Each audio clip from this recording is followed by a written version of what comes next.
Kaimaman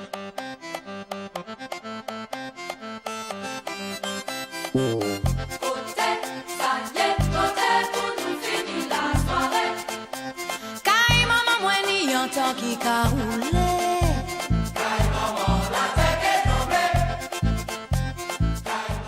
Bonjour, ça qu'a fait? Welcome back to Kaimaman's kitchen. I hope you enjoyed the last recipe. Today I'm going to be doing you some floats from my kitchen to your kitchen. Let's go.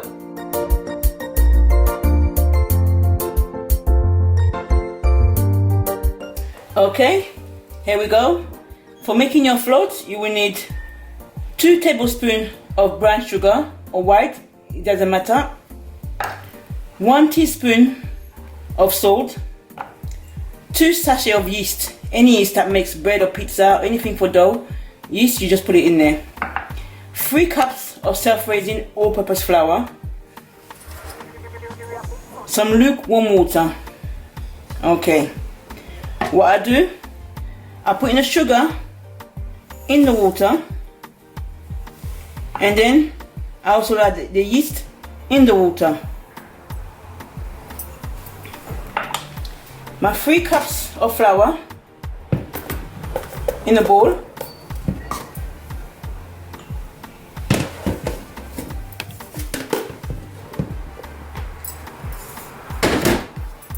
Then my salt. So just mix the flour and the salt. Make sure it's well mixed together.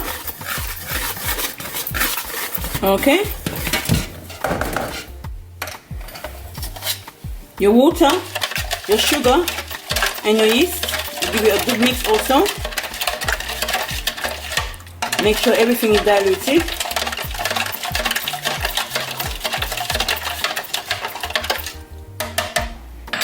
Place a hole in the center of your flour and pour. Not all at once, but little at a time.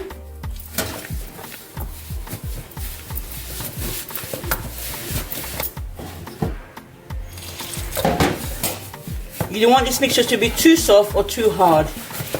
So just take your time when you put the water in so you don't make it too wet.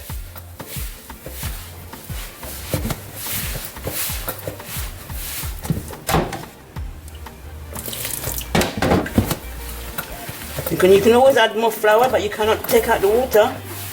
So make sure you get it the right consistency. Just a tiny bit more.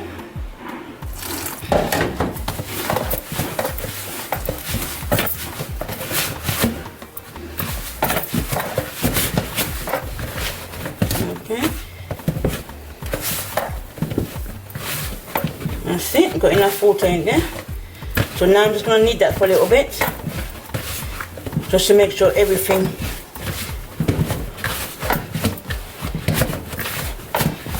blends in. Clean everything, don't waste nothing.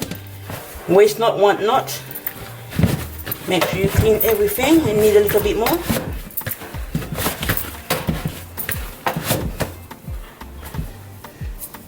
Just remove the excess dough from your hands and rub it in.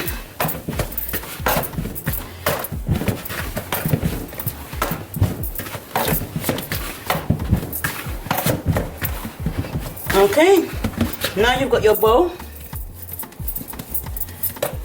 Leave it to sit for about half an hour for the yeast to make everything rise up, so you can get some nice floats. So leave it to soak.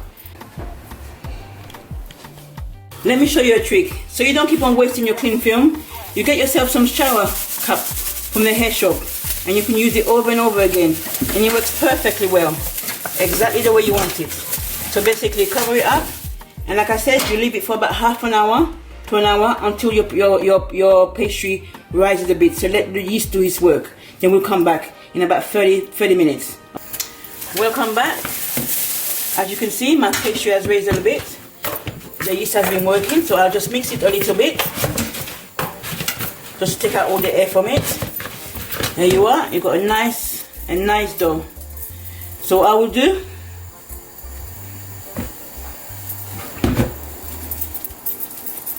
just roll it into a bowl. and put it on your floury surface. Again, just hold it and roll it into a bowl. You don't want them too big. Again, just roll it.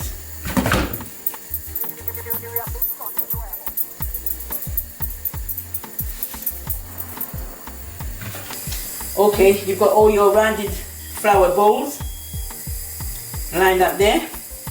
You've got your oil on the fire at medium. If you got gas mark 4, or with me, I'll gauge it by temperature, so I don't want it too high because you don't want it to burn, you want it to cook inside. So I'll put it on a medium. If you got an electric cooker, you put it on about gas mark 4. Make sure that the oil is hot but not too hot, if you know what I mean. Okay? There's 2 ways of making your floats. You can either use a rolling pin and roll it out, or you can do it the old-fashioned way like my mother used to do. Open it up. Whichever you find easier for you to do, you do it that way. Okay?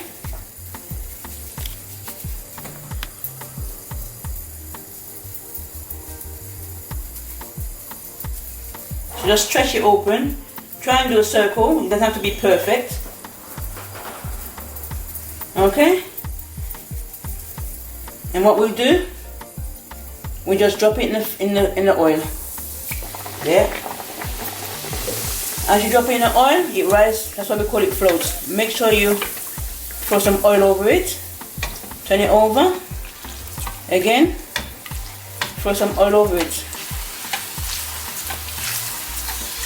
Turn it around again. Nice golden brown. It doesn't take long to cook at all. Then you drain it. Put it on some tissue.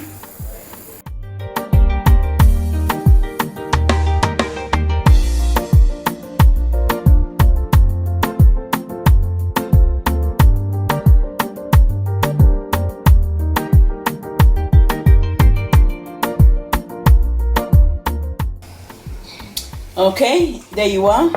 From my kitchen to your kitchen, these are my floats. Look at this, nice and golden. Look at this. Should we taste them together? Look.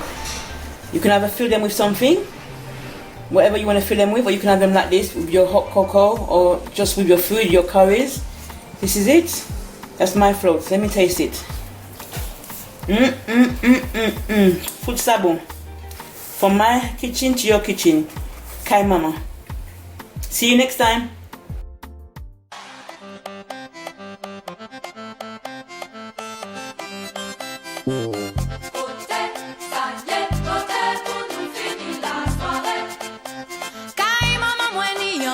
Kaimaman,